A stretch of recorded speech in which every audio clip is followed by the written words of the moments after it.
Spartiate, bienvenue. Aujourd'hui, on va parler d'un gros duel. Donc, ça va être un 1 contre 2. Donc, le dollar et donc les Américains, on va dire, face aux BRICS. Donc, ça, c'est côté géopolitique et aux crypto-monnaies.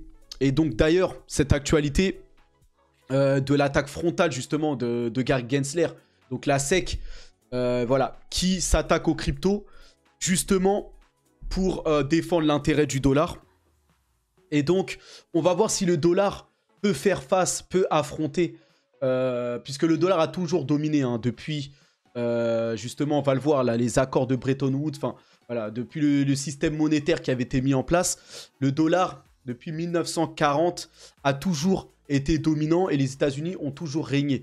Mais là, il se pourrait que ce soit remis en question et pour le coup, vraiment.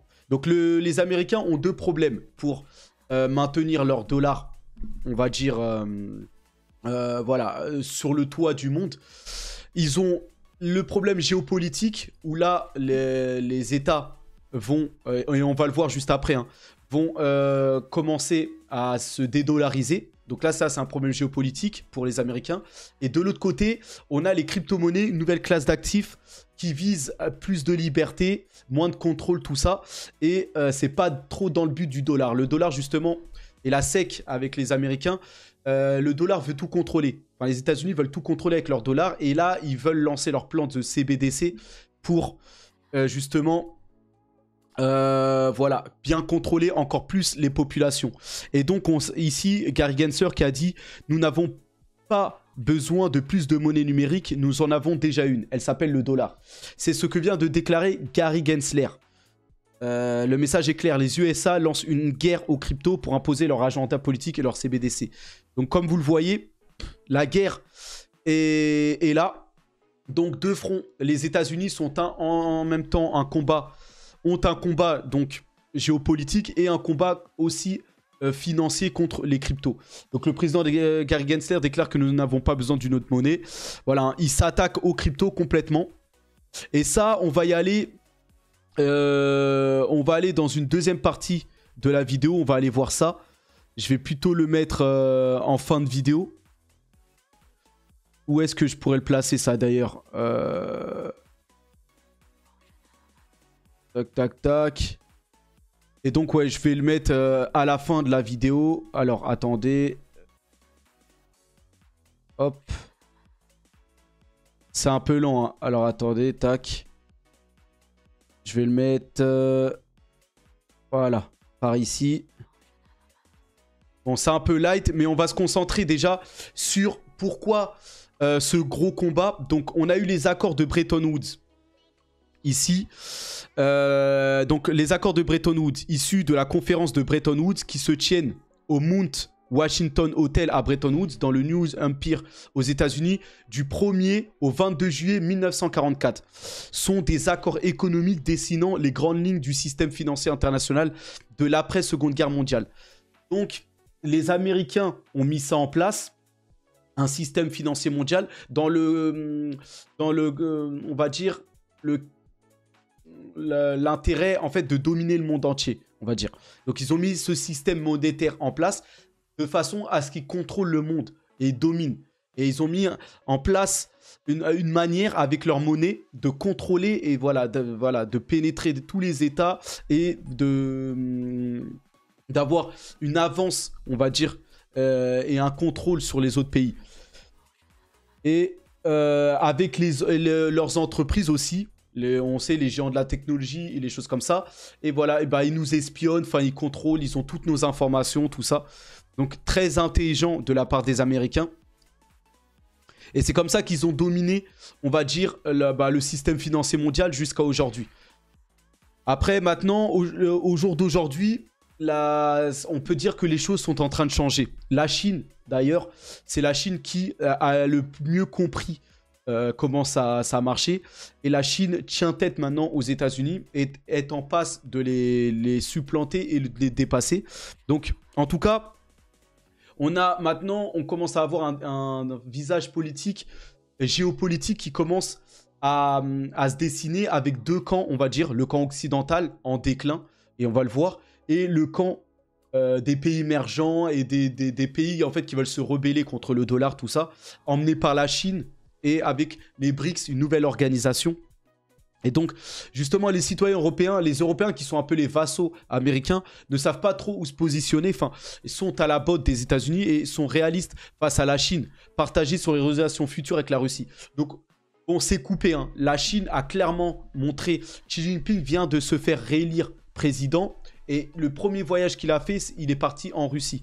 Donc, la Chine a clairement l'intention, avec ses nouveaux alliés, de voilà, faire front à l'Occident et surtout aux États-Unis. On a vu que Xi Jinping n'était pas très emballé par rapport à l'appel avec Zelensky, tout ça. Voilà. Pour lui, pour la Chine, l'Occident sont les ennemis. Et il y a de quoi, hein, parce que quand on regarde les méthodes américaines depuis des décennies, les États-Unis font des guerres. Voilà, c'est pas... disent qu'ils servent la liberté, mais en gros, leur démocratie, c'est pas trop une liberté. La démocratie occidentale, comme ce qu'ils veulent faire comprendre, mais ils contrôlent toutes les presses, tous les médias, radio, écrite, télévisuel, tout ça. Et voilà, payés par... gardés par des milliardaires, c'est des milliardaires qui ont le contrôle de tout ça, et ils servent, et en fait ils labourent et ils lavent le cerveau de leur population, et voilà, et donc du coup les populations se trompent dans les votes et des choses comme ça, et après voilà, ça maintient les élites là, voilà, toujours au pouvoir. Donc en tout cas, le monde se coupe en deux. On va pas rentrer dans les articles. Je vous sélectionne les articles juste pour que vous voyez les titres et ce qui se dit, on va dire. Donc en tout cas, il y a eu des sanctions, en tout cas occidentales. En ce moment, il y a un conflit justement pour des guerres de territoire. En fait, c'est les États-Unis qui cherchent, pour moi, après avec mes convictions, quand je parle, quand je dis des choses, voilà, c'est par rapport à mes propres recherches, par rapport à ce que je peux observer. Et moi, j'ai mes convictions. Et moi, là, je vous les partage. Après, vous pouvez ne pas être d'accord et ravi d'en débattre, on va dire, dans les commentaires, tout ça.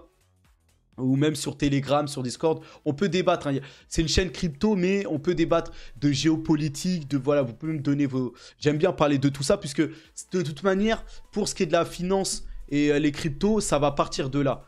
Le monde qui change, il va falloir s'adapter. Les économies, les finances, les banques centrales vont s'adapter par rapport à ce qui se passe dans le monde. Donc c'est important de savoir ça aussi. Et là, les Américains cherchent à affaiblir et la Russie, un grand rival, et l'Occident par la même occasion, et l'Europe par la même occasion. Les Américains sont un peu spécialistes de ce fait-là, de lancer des guerres entre deux peuples amis ou ennemis, hein, pour les affaiblir et pour être toujours plus dépendants des États-Unis. Et là, les Américains profitent de vendre les armes aux Européens et de faire la guerre de loin, on va dire, à la Russie, et en profitent pour essayer de sanctionner, à travers l'Union Européenne aussi, de sanctionner la Russie pour affaiblir l'ennemi russe et l'économie russe. Donc en gros, en fait, derrière tout ça, c'est une guerre de la monnaie. En fait, c'est la puissance du dollar face à ses ennemis, le rouble russe et surtout le yuan chinois qui s'approche de plus en plus. Et en gros, les guerres là, c'est juste derrière. Le but, c'est la guerre des monnaies, on va dire. Et voilà, il y a des sanctions contre la Russie, tout ça. Tout ça, voilà, hein, c'est dans le but de renforcer le dollar. Et on voit que ça n'a pas l'effet escompté. Pourquoi l'économie du pays a mieux résisté que prévu aux sanctions? Donc la Russie qui s'en sort mieux que prévu, hein, et le plan occidental ne fait pas trop ses preuves. Donc déjà, ça c'est un point où finalement ça n'a pas trop bien marché, ce plan des États-Unis. Et le problème des États-Unis va aller encore plus loin, puisque maintenant ça commence clairement à s'accélérer pour les BRICS.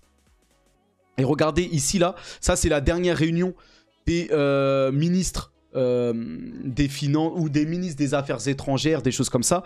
Tous sont réunis dans un seul but, contrecarrer ou faire opposition à l'Occident et surtout aux États-Unis, faire contrepoids. Et là, les pays s'allient. Donc, nouvel ordre mondial, nouvelle monnaie, élargissement, la boîte à idées des BRICS. Donc là, c'était le 1er juin. Hein. Donc là, on est le 7 juin, c'était la semaine dernière. Les ministres des Affaires étrangères des BRICS ont tenu une réunion pour préparer le prochain sommet qui doit se tenir en août, également en Afrique du Sud. Au menu de cette réunion, des discussions qui se dessinent déjà à un ordre international alternatif. Donc ça y est, hein, tous les États, les États membres des BRICS, donc ça comporte 6-7 États, mais ça va largement s'élargir là. Mais voilà, maintenant il y a des sommets. Le but c'est de faire alliance contre les Occidentaux et contre les États-Unis. Donc les États-Unis déjà sont partis déjà pour laisser des parts, on va dire. Le dollar ne va plus autant dominer, en tout cas dans ces gros pays-là. Et en plus de ça, voilà, ça va pas être que 6-7 pays. On a déjà une vingtaine de pays qui veulent rejoindre les BRICS et l'OCS, donc l'organisation de coopération de Shanghai. Vous voyez?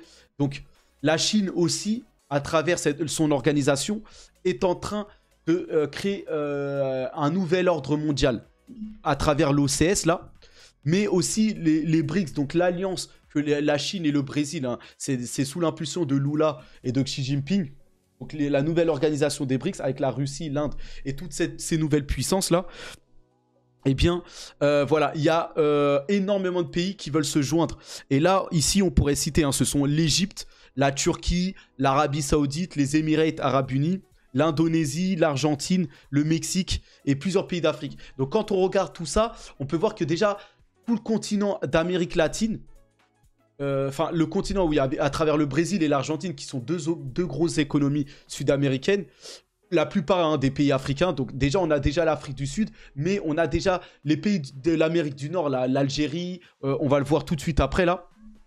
On a l'Algérie qui a plusieurs atouts pour adhérer aux BRICS, mais on a aussi le Maroc, on a aussi l'Arabie Saoudite, donc les pays arabes, on va dire du Moyen-Orient aussi, les pays de l'Afrique noire, on a beaucoup de pays, et en plus la Chine a déjà beaucoup financé et investi là-bas, donc il y a des bonnes relations avec les pays africains, aussi bien avec la Chine qu'avec la Russie, donc des meilleures relations qu'avec les États-Unis. Donc là, on peut dire qu'il y a trois... voilà, on a l'Amérique latine, toute l'Afrique, le Moyen-Orient et aussi toute l'Asie, puisqu'on a déjà l'Inde et la Chine qui représentent la plus grosse partie de l'Asie, avec la Russie en haut là, mais aussi... tous les pays d'Asie du Sud-Est, là, les pays émergents, là, les pays qui auront des grosses économies de demain, là, Thaïlande, Indonésie, avec Singapour, voilà. Tout ça, ça veut rejoindre l'Alliance et se dédollariser. Donc, on peut dire que les États-Unis, là, en tout cas côté géopolitique, déjà, on peut voir qu'il y a un sacré problème pour le dollar. Donc comme là c'est une vidéo, le dollar contre et les BRICS, donc cette nouvelle alliance là, déjà on peut voir que l'opération est en marche. Ensuite, il y a aussi le dollar contre les cryptos, donc c'est les BRICS et les cryptos. On va aller sur les cryptos un peu plus loin là, mais un peu plus loin dans la vidéo. Mais on peut voir que déjà côté géopolitique, déjà de ce front là, donc dans ce combat là, déjà dollar contre États-Unis, donc contre les BRICS. Le mouvement est en marche et il n'y a pas beaucoup de choses là qui est en faveur des États-Unis. Et là, il y a un des pays que je vais retenir dans tous les pays là qui veulent rejoindre, on va dire, les BRICS. Encore quand je parle de Mexique, Égypte, Turquie, c'est des gros pays, mais ça n'a pas encore... c'est pas ça qui peut signer la fin du dollar. Par contre, il y a un des pays là-dedans qui veut rejoindre les BRICS. Et là, c'est l'Arabie Saoudite. Et là, par contre, c'est ça pour moi qui va faire que la bascule. Et qui va faire que je donnerai même le point aux BRICS face au dollar. Vous voyez ? Parce que là, l'Arabie Saoudite, c'est pas n'importe quel pays. L'Arabie Saoudite, c'est le pays du pétrole. On a d'autres pays, hein, il y a une organisation, l'OPEP, tout ça. Mais là, le fait que Washington et Joe Biden, ils peuvent pas se voir, là, Ben Salman Et Joe Biden, là, voilà, ils peuvent pas se voir en peinture. Les deux, voilà, ne s'aiment pas du tout. Ben Salman a été mis en place un peu grâce à Trump. Trump et Ben Salman s'entendent très bien. Mais Trump a été évincé du pouvoir. En plus, voilà, si vous regardez dans les faits, vous voyez qu'il y a eu tricherie et corruption là pour les élections. Mais bon, on va pas revenir sur ça. Mais voilà, Ben Salman n'a plus de relation avec Washington puisqu'il est en froid avec Joe Biden, tout ça.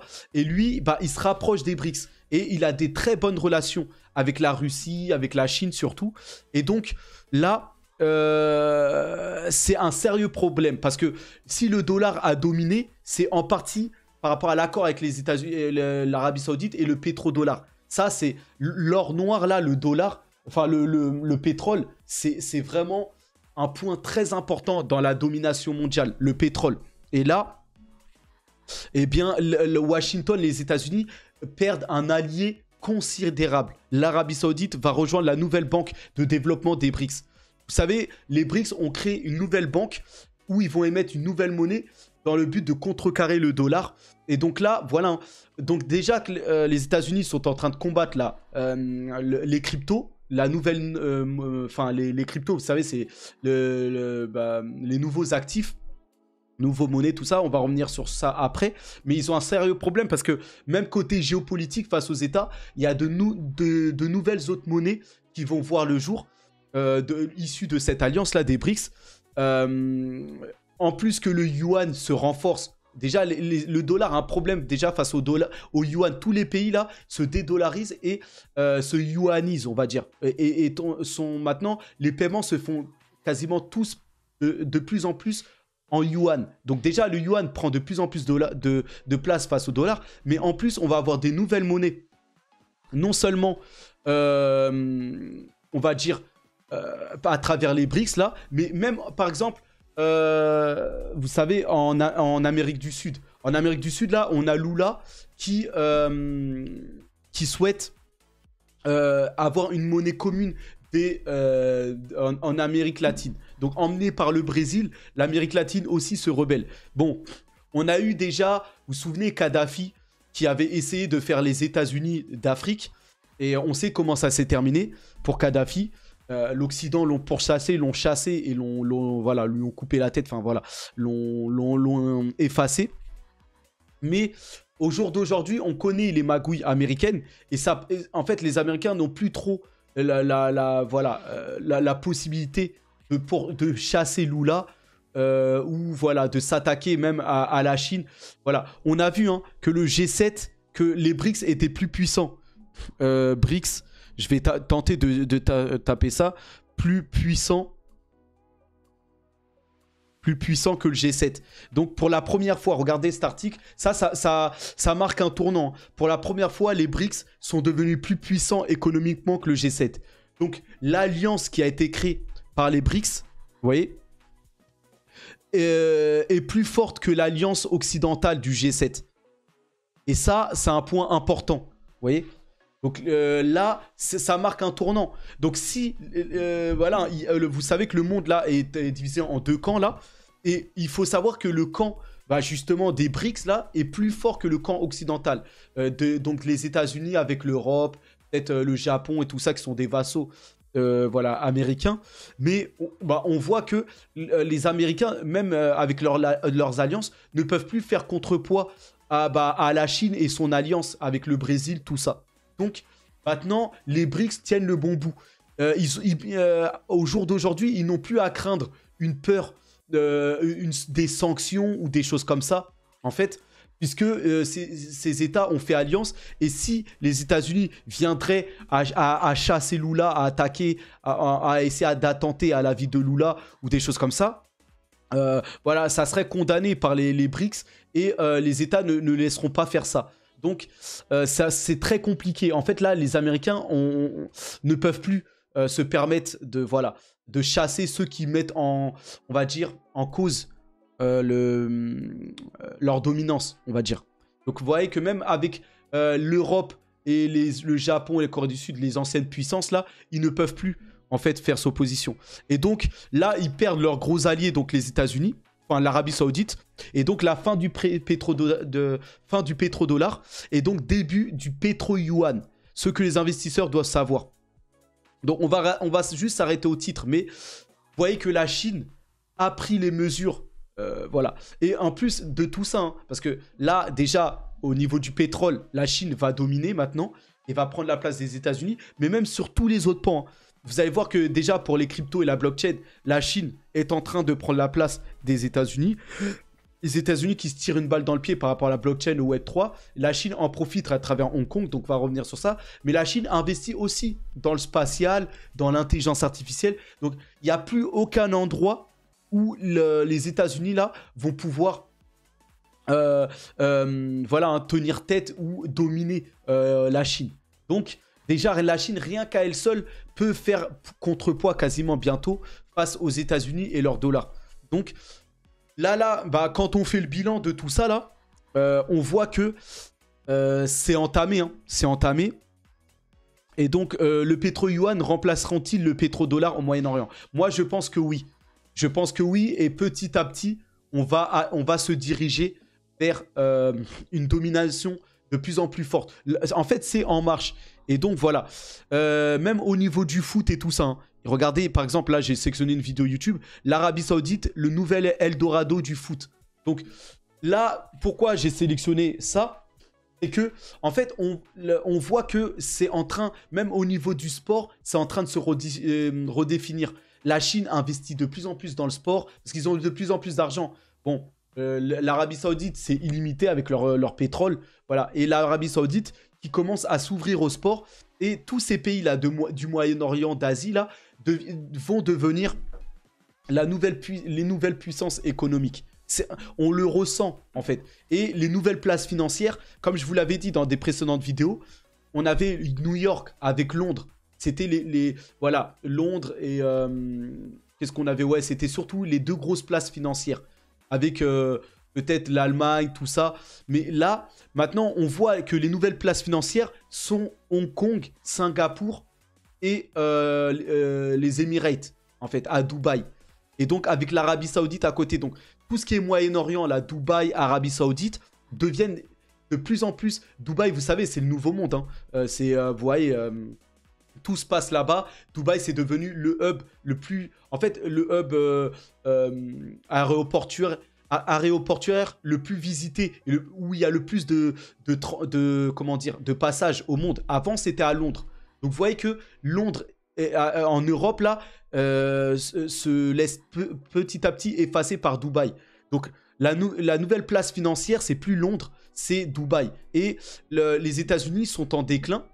Et on va basculer vers Hong Kong et Singapour, qui vont prendre la place du nouveau système financier mondial, la nouvelle place financière dominante, on va dire. Pas que les États-Unis, même s'ils sont en déclin, vont s'effacer complètement, mais petit à petit, c'est la Chine et Hong Kong qui va reprendre, qui va prendre cette place de leader de place de marché financière. Vous voyez? Et donc, vous voyez, hein, les stars du foot, eux, rejoignent même l'Arabie Saoudite. Voilà, le Benzema, vous voyez qu'il a fait sa place. Donc voilà, c'est en train de se redessiner. Et l'Occident, les États-Unis et l'Europe perdent petit à petit leur puissance et leur domination au profit des Émirats, enfin du Moyen-Orient, de l'Asie, tout ça là. Donc on peut le constater. Et là, même ça, regardez cet article, il date du 6 juin 2023, donc c'était hier. Hein. Donc vous voyez que c'est très... on va dire que c'est très récent. Vous voyez là? Et donc, des signes de dédollarisation apparaissent. Le dollar quitte les réserves du monde. Vous voyez? Donc là, c'est pas un fake. Hein. On voit que des signes maintenant de dédollarisation et que le monde est en train de se débarrasser petit à petit du dollar. Donc, c'est là où, moi, le point que je fais, et moi, j'aime bien, vous savez, dans mes vidéos, avoir un avis tranché et vous donner mon avis clair.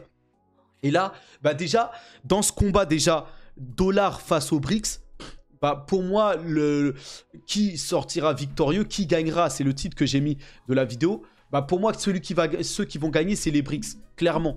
Puisque, en fait, pour ce qui est de l'Occident, et on va voir hein, les notes, la Fitch Rating, tout ça, en fait, ça plaide pas en faveur en fait, au vu comment est dessiné le futur paysage, en fait, ça ne plaide pas vraiment aux Américains. Déjà, l'Occident est une population très vieillissante, très vieille.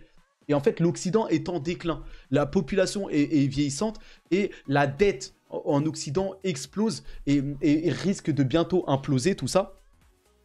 Et donc, en fait, si vous voulez, là, la Chine, elle est en pleine bourre. Avec les BRICS, on sent que c'est nouveau. Même les Émirats, l'Arabie Saoudite, on sent qu'ils sont en train de construire le futur. Alors qu'on sent que les États-Unis sont à bout de souffle et qu'ils sont en train de... Enfin, l'hégémonie américaine est en train de s'effondrer. C'est pour ça que je vous dis... voilà, c'est en déclin. C'est en déclin et là, on le voit, hein, certains signes de dédollarisation émergent. Cette tendance est susceptible de persister, mais le dollar devrait conserver sa large empreinte dans un avenir prévisible. Donc, oui, ça va pas se faire dans 2 ou 3 mois. Hein. En fait, le déclin pour moi va être progressif, mais va s'en venir. Et donc, ça va pas être dans 2 mois ou dans 3 mois, mais dans 2-3 ans, on va constater la passation de pouvoir, pour moi. Et surtout, en fait, vous voyez que, par exemple, ici, les Américains ont gelé 330 milliards de dollars dans les réserves de la Russie. Vous voyez, ils ont gelé les réserves russes. Parce que la Russie avait 330 milliards de dollars de réserves dans leur coffre. Mais c'est une monnaie qui appartient aux États-Unis. Et donc, les États-Unis l'ont gelé pour fragiliser la Russie. Mais bah, c'est un coup qui a porté aussi un coup aux États-Unis. Puisque, en fait, bah, vu que ça s'est gelé, et bah, ça fait qu'il y a moins de dollars en circulation et qu'il y a moins de dollars utilisés. Et donc, en même temps, ils se tirent une balle dans le pied. Puisque, voilà. Et donc, voilà, cette évolution s'inscrit dans un contexte de déclin de la part des États-Unis dans le commerce mondial. Donc, vous voyez, et en plus, ils se sont tirés une balle dans le pied puisqu'ils ont gelé d'énormes réserves en Chine. Vous voyez ? Donc, la dédollarisation est évidente dans les réserves de change, où la part de l'USD a baissé à un niveau record, alors que la part des exportations a diminué. Vous voyez ? Entre-temps, le dollar a commencé à perdre du terrain face à l'or. Donc, même face à l'or, vous voyez ? Donc là, j'aurais pu aussi mettre face aux matières premières, le dollar. Mais en tout cas, ça participe. Mais voilà. Donc, on le voit. Hein. On le voit clairement. Même Swift, hein. Swift, ça risque d'être remplacé et par Ripple dans les cryptos. Voilà, en plus, je voulais mettre le Swift là dans la miniature. J'ai zappé de le faire. Ça, il faut que je le fasse là. Mais voilà. Hein. Voilà, clairement, on voit que le dollar perd de sa puissance. Hein. Il y a des signes de dédollarisation. Et plus le temps va passer, et on voit, hein, l'Arabie Saoudite va rejoindre les BRICS, l'Algérie, tous les pays. Enfin, ça va s'accélérer. Ça va s'accélérer. Et le camp, de toute façon, les États-Unis vont être moins forts que l'Alliance. Hein. On l'a vu que les BRICS sont plus forts que le G7. Donc, il y a tout qui montre que les États-Unis ne pourront pas freiner tout ça là. Donc, ING, qui est une banque européenne, alerte sur le début d'un cycle baissier pluriannuel sur le dollar dès cette année. Donc, en plus de ça, on voit des signes que il se pourrait que le dollar chute dès cette année et accélère sa chute pour peut-être ne pas se relever ou ne pas se relever assez plus loin au vu de tout ce qui se passe là. Donc, pour moi, le dollar, c'est le début de la fin. Et là, on a même plusieurs personnalités. Hein. Dans la macroéconomie, là, Warren Buffett a parlé de la fin de l'ère américaine. Voilà. Donc, c'est tout, partout, on le voit. Hein. Partout, on voit des signes. Ici, regardez, hein, ça, c'est le dollar face au yuan. Et on voit que depuis, si vous regardez bien, à partir des années...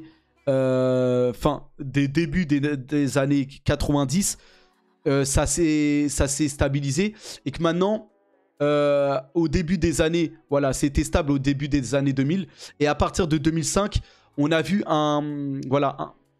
une baisse du dollar et là ça tergiverse. Ça commence à reprendre, mais on voit que le dollar a de plus en plus de mal, hein. Et il se pourrait que là ça commence à partir à la baisse d'ici 2025, 2030, petit à petit. Donc, Pour moi, voilà, vous le voyez bien, hein, ici, ça c'est face au yuan. Hein. Vous voyez que ça s'est stabilisé depuis et que ça risque de baisser. Hein. Ça risque de baisser au vu de tout ce qui se passe là. En plus de ça, les États-Unis, on sent qu'ils sont sur un fil. Donc le plafond de la dette, ils ont trouvé un accord là, encore à la dernière minute. Mais ça finira par imploser toute cette histoire là. Ils sont surendettés à un niveau, à des records de plus de 31 000 milliards. Donc voilà, là ils vont continuer, ils ont trouvé un accord, donc ils vont continuer à imprimer de l'argent encore pour essayer de se maintenir à flot. Ça va encore créer de l'inflation et voilà, encore fragiliser tous les pays là, surtout occidentaux. Donc les États-Unis vont-ils provoquer une crise économique mondiale pour de sombres querelles partisanes? Donc ça c'était un article avant qu'ils trouvent l'accord, mais je veux dire, la crise qu'ils pourrait provoquer pourrait être mondiale au vu de... Voilà. Et donc... Regardez, hein, l'inflation que ça prend quand ils impriment à chaque fois. Et là, ce que je veux souligner, c'est que, regardez, c'est l'Occident hein, qui est en tête de l'inflation, là. Bon, on a des pays, là, bon, faut pas les compter, là. Venezuela et Argentine, en Amérique latine, ça a explosé complètement. Et justement, ça, c'est des pays qui veulent rejoindre les BRICS. Hein. Donc, qui en ont marre du dollar et des choses comme ça, là.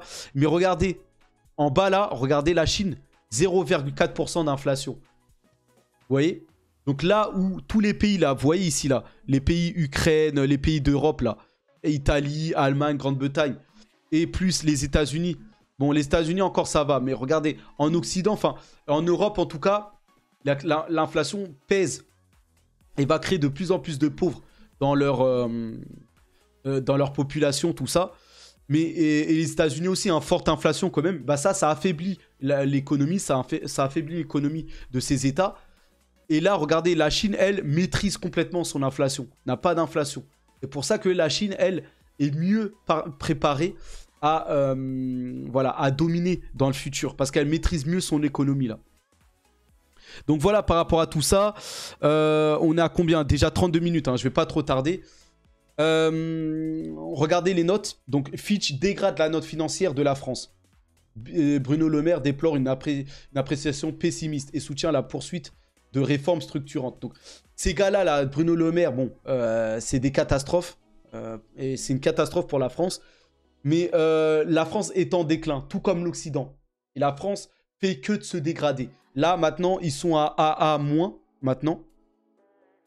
Et ça va continuer à baisser. Donc, l'Occident est en déclin. C'est marqué, c'est dit. Et leurs notes se dégradent. Et au vu de ce qui se passe là, vu comment ils sont en train de s'endetter encore et tout ça...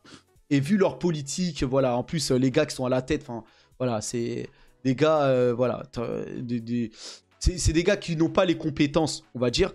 Donc, voilà, même Joe Biden, enfin, Macron, Zelensky, enfin, toute cette clique-là, ils vont continuer voilà, à enfoncer ces pays-là dans le déclin. Et donc voilà, et même les États-Unis, hein, l'agence Fitch de notation Fitch place la note AAA des États-Unis sous surveillance en vue d'une possible baisse. Et malgré que les États-Unis ont trouvé un accord sur la dette, la Fitch a maintenu la surveillance. C'est dire comment les États-Unis vont, vous allez voir, hein, d'ici dans quelques temps, la note va être dégradée, hein, même des États-Unis. Et ça c'est une nouvelle preuve que, bah, de toute façon, c'est déjà dessiné, hein, quand on regarde les perspectives. Ils montrent que les États-Unis vont passer en dessous de la Chine en termes de puissance mondiale, de PIB, tout ça, et ensuite en dessous de l'Inde. Et l'Inde va passer la deuxième puissance mondiale devant les États-Unis. Et ensuite, et vous voyez que l'Inde et la Chine, qui vont dépasser les États-Unis, l'Inde et la Chine font partie des BRICS et donc vont se dédollariser. Donc quand je vous mets la vidéo dollar face aux BRICS et aux cryptos, bah déjà là, rien que face aux BRICS, là déjà, ils sont déjà finis déjà. Face aux BRICS. On va aller voir par rapport aux cryptos, mais déjà face aux BRICS, c'est déjà assez foutu là déjà. Vous voyez? Et donc, qu'est-ce qui pourrait sauver les États-Unis?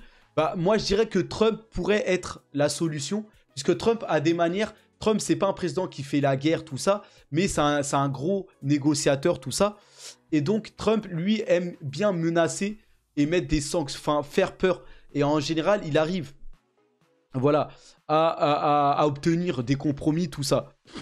Et Trump, c'est un grand ami de Ben Salman. Donc, il pourrait peut-être ramener Ben Salman à la raison et faire ce qu'il faut pour ramener les États-Unis dans la table des négociations et sauver peut-être ce qu'il en reste. Mais ça, c'est pas dit du tout. Hein. Parce que Trump a le camp mondialiste et gauchiste contre lui. Et le camp de la pleine puissance contre lui. Quoique les choses sont en train de changer. Hein. Et même les plus gros et les plus riches commencent à se détourner même du camp gauchiste là. Et même veulent se tourner vers d'autres, voilà, peut-être encore des démocrates, mais pas aussi corrompus, tout ça, comme Joe Biden, tout ça là. Donc on verra. Les élections américaines vont être très importantes. Hein. D'ailleurs, là, on va commencer à basculer sur les cryptos. Donc là, si je m'arrêtais à cette heure-ci de la vidéo, déjà 1-0 déjà.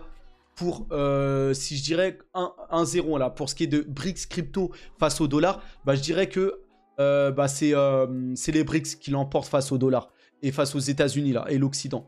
Donc, un point en moins pour le dollar déjà.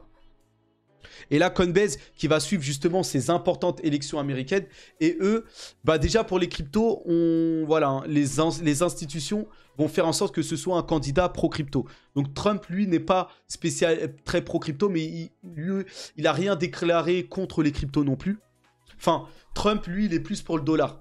Donc, il serait plutôt... il est un peu plus... voilà, c'est pas le meilleur candidat hein, pour les cryptos. Donc on verra. Aussi, Trump va devoir faire face dans les élections. Vous avez vu, hein, je vous ai montré, c'est le 23 août prochain. Il va y avoir, on va dire, tout le camp républicain qui vont débattre. Et aujourd'hui même, on a l'annonce de Mike Pence, donc le vice-président des États-Unis, qui était vice-président avec Donald Trump, là, qui va se présenter justement au débat des Républicains le 23 juin. Et on a DeSantis aussi, qui est très aimé là, le gouverneur de Floride là. Et lui c'est un candidat pro-crypto. Donc déjà, et lui, il est contre les CBDC. Parce que le plan là, face aux cryptos, c'est les CBDC. Les CBDC pour contrecarrer les actifs, les crypto-monnaies. Et lui, il est contre les CBDC. Donc lui, c'est un pro-crypto contre les CBDC. Donc même les États-Unis ont un autre problème. Hein. Déjà géopolitique face aux BRICS pour le dollar, mais même face au CBDC, le futur dollar numérique ont des sérieux concurrents. Déjà les cryptos justement, mais leurs propres candidats ne veulent pas de ça. Et donc ils privilégient la liberté face à tout ça. Et donc, le gouverneur Ron DeSantis a interdit l'utilisation des CBDC en Floride. Un geste en faveur du secteur des cryptos, sans doute. Vous voyez ? Ici aussi, on a Robert Francis Kennedy Jr. Donc lui, c'est le camp des démocrates qui pourrait succéder à la tête là, face à Joe Biden, là, qui pourrait représenter le camp des démocrates, qui précise sa position sur les CBDC et crypto-monnaies. Et lui aussi, il est anti-CBDC et pro-crypto. Vous voyez qu'il y a deux jeunes candidats qui se manifestent en faveur des crypto-monnaies contre les CBDC. Donc déjà, là, c'est un mauvais point, parce que les CBDC, ça représente le dollar, hein, sauf que c'est le dollar, mais numérique. Et là, le dollar, même face aux cryptos, ça commence déjà mal pour le dollar. Donc le candidat complotiste, vous voyez, ils ont marqué complotiste. Hein. Et ça, c'est qui a écrit cet article? C'est Le Monde. Le Monde qui appartient aux riches, aux élites. Le camp des gauchistes, des mondialistes là. Et donc voilà, il marque le mot complotiste là. Donc pour moi, il a rien de complotiste. Il cherche juste à créer plus de liberté. Et il obtient le soutien de Jack Dorsey hein, et un interview d'Elon Musk. Donc Robert Francis Kennedy a des gros soutiens. Jack Dorsey, c'est pas n'importe qui. C'est celui qui a créé Twitter. C'est un multimilliardaire. Voilà. Et il va peser hein, dans les élections. Donc voilà, Jack Dorsey pourrait amener une personne à la tête de la présidentielle. Voilà, c'est un gros soutien. Et pour une personne qui est pro-crypto, hein, je le rappelle. Et donc anti-CBDC. Hein. Et donc le pro-BTC persiste et signe. Hein. Voilà, il est à fond et il intégrera le Bitcoin dans l'écosystème financier de son pays. Donc s'il est élu, voilà, Robert Francis Kennedy, intégrera, tout comme Ron DeSantis. Hein. Donc déjà, ça, c'est intéressant. Et comme ils sont plutôt plus jeunes que Joe Biden ou Donald Trump, c'est peut-être eux les futurs de l'Amérique. Peut-être pas pour 2027, mais pour la suite. Donc ça, c'est très intéressant. Et ça donne espoir aux cryptos là. Surtout que les cryptos sont très attaqués en ce moment-là par rapport à la SEC, tout ça. Donc, vous voyez que cette histoire de la SEC là pourrait se terminer là. Surtout que Ripple est pas loin de gagner aussi là. Donc, on verra. Donc, voilà, on a 2 candidats à l'élection présidentielle qui acceptent les dons en Bitcoin. Donc, vous voyez que le Bitcoin pourrait être encore dominant. Hein. On le voit. Et là, on a bien sûr Robert Francis Kennedy hein, qui va accepter les dons en Bitcoin. Et on a une autre personne, Vivek Ramaswamy, là, dit lui aussi oui au Bitcoin. Donc lui, je sais pas, lui, il est dans quel camp Vivek. Nous venons d'annoncer que nous acceptons officiellement Bitcoin dans les dons. Après, lui, je sais pas, il est dans quel camp. Il a l'air plutôt jeune, hein, comme vous le voyez ici, là. Je crois que lui, c'est le parti... Ah, ça a l'air d'être le parti démocrate. Hein. Alors, attendez. Je vais essayer de trouver...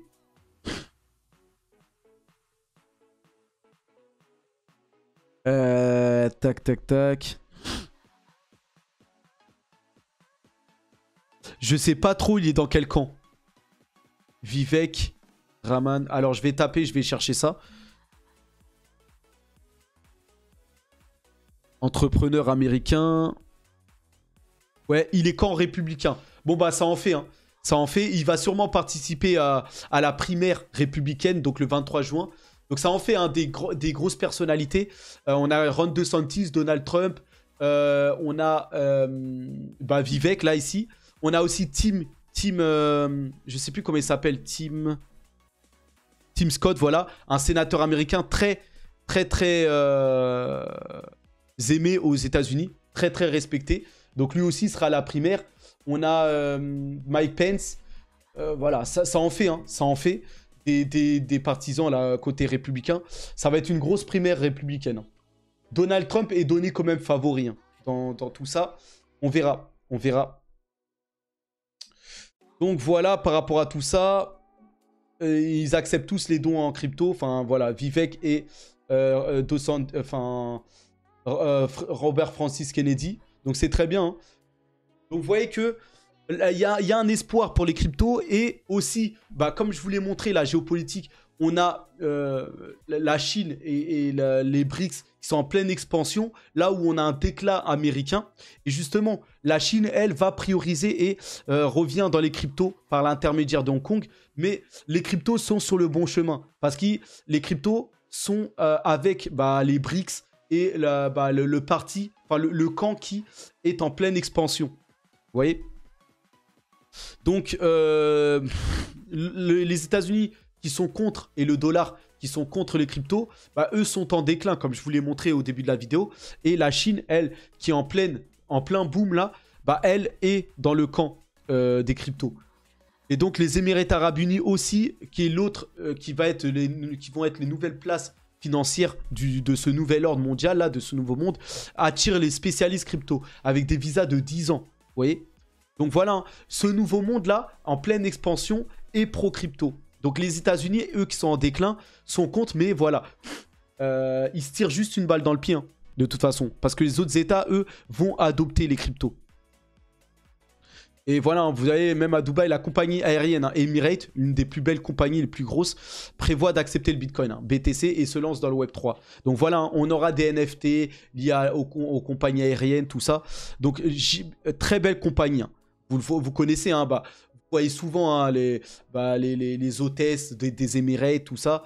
Enfin voilà, c'est les plus belles femmes et tout ça. La compagnie est très bien. Enfin, l'image est très belle pour les Emirates là. Et donc voilà, c'est le nouveau monde, tout ça. Et eux, ils vont accepter les cryptos, ils vont avancer sur les cryptos. Donc voilà. Et là où, justement, aux États-Unis, eux, qui sont en train de où le monde est en train de se dédollariser et où on voit que l'Occident est en déclin, que les agences de notation dégradent les États-Unis, et les États-Unis, eux, persistent et signent et continuent d'attaquer les cryptos. Donc ils sont en train de perdre face aux BRICS et tout ça. Et là, ils ont attaqué cette semaine Binance et Coinbase, voilà, pour s'attaquer et pour essayer de maintenir le dollar aussi face aux cryptos. Et donc voilà, Gary Gensler hein, qui lance ses dernières attaques. Mais j'ai envie de dire que ils vont perdre à ce jeu-là. Hein. Au vu de ce qui se passe dans le monde, voilà, je pense qu'ils vont perdre. Donc voilà, c'est là où on en revient au début de la vidéo. Le président de la SEC, Gary Gensler, déclare que nous n'avons pas besoin d'une autre monnaie puisqu'ils ont le dollar. Mais le dollar, lui-même, est en train de s'affaiblir et de perdre du terrain face aux autres puissances mondiales, tout ça. Donc, c'est peine perdue, j'ai envie de dire, pour les États-Unis. Il ferait mieux de vite s'adapter à la crypto et de devenir dominant sur ça parce que sinon, ils vont perdre beaucoup d'avance par rapport à la Chine. Ils se tirent une balle dans le pied. Et justement, Coinbase, eux, menacent de quitter les États-Unis si la réglementation n'évolue pas. Bon, dans les faits, c'est beaucoup plus compliqué. Hein, parce qu'au jour d'aujourd'hui, quand même, les États-Unis restent les grands leaders, les leaders hein, de la finance mondiale. Et on voit que tout ce qui se passe sur les marchés est fortement lié à la politique monétaire américaine. Donc, c'est pas aussi simple. Coinbase, son plus gros marché, ça reste largement les États-Unis. Et ils vont se tirer une grosse balle dans le pied, voire dans la tête si ils arrêteraient aux États-Unis. Mais petit à petit, la Chine souffre de plus en plus et prend une place de plus en plus forte et les autres pays aussi. Et donc c'est pour ça, hein, Coinbase parallèlement, voilà, intensifie ses efforts pour se développer aussi en Europe et s'associer à Bitpanda. Mais ça, voilà, Coinbase se développe aussi dans d'autres États, en Inde, en Asie, au Moyen-Orient. C'est surtout Binance hein, qui est très présent là-bas. Mais voilà, petit à petit, le temps que, voilà, aux États-Unis, ils trouvent un compromis, petit à petit, ils s'expandent dans d'autres pays. Et les autres pays, eux, vont accueillir ces entités-là. Donc, vous inquiétez pas par rapport à ça. Donc, voilà. Hein. Et regardez aux États-Unis, et là, c'est l'actualité du jour. Robinhood supprimera Solana, Matic et ADA. Donc, vous voyez que vraiment, les États-Unis sont partis vraiment pour attaquer les cryptos. Et pour moi, c'est une balle dans le pied qui se tire. Et donc, moi, le résumé, regardez, hein, ici, ça montre que, regardez, c'est un sérieux problème hein. Pour ADA qui chute complètement. Regardez Matic, ils sont en tête des plus grosses baisses hein. Et là, parallèlement à ça, on a Stax qui explose parce qu'on se rend compte que y a des NFT là qui prennent de plus en plus de place au réseau du Bitcoin. Et on se rend compte qu'on pourrait le faire sur le réseau Stax, la layer 2 du Bitcoin là. Donc on va voir ça. Mais en tout cas, voilà, Coinbase, optimisme, voilà. Et à ApeCoin qui sont attaqués par les États-Unis là et qui chutent complètement.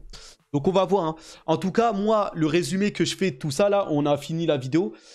Pour moi, la victoire des BRICS et des cryptos, ils sont ensemble. Hein. Les cryptos, on peut les lier aux BRICS et tous ces nouveaux actifs vont supplanter, parce que quand je dis le déclin américain, c'est aussi le déclin du réseau bancaire international SWIFT au profit de la nouvelle monnaie des BRICS et de Ripple hein, en crypto. Ripple qui est pas loin de gagner face à la SEC. Donc en fait, tout montre que les cryptos vont gagner. C'est juste les États-Unis qui tentent de les faire couler, de résister. Mais quand on regarde les prochains prétendants aux élections américaines, ils sont quasiment pour la plupart tous pro-crypto.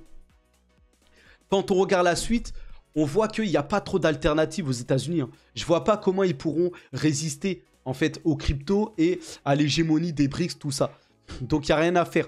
Donc pour moi, voilà, il va y avoir un déclin progressif des États-Unis et petit à petit, les cryptos vont finir par s'en sortir et les Américains finiront par accepter. Même si en ce moment même, il y a une attaque frontale et ça fait mal aux cryptos, tout ça.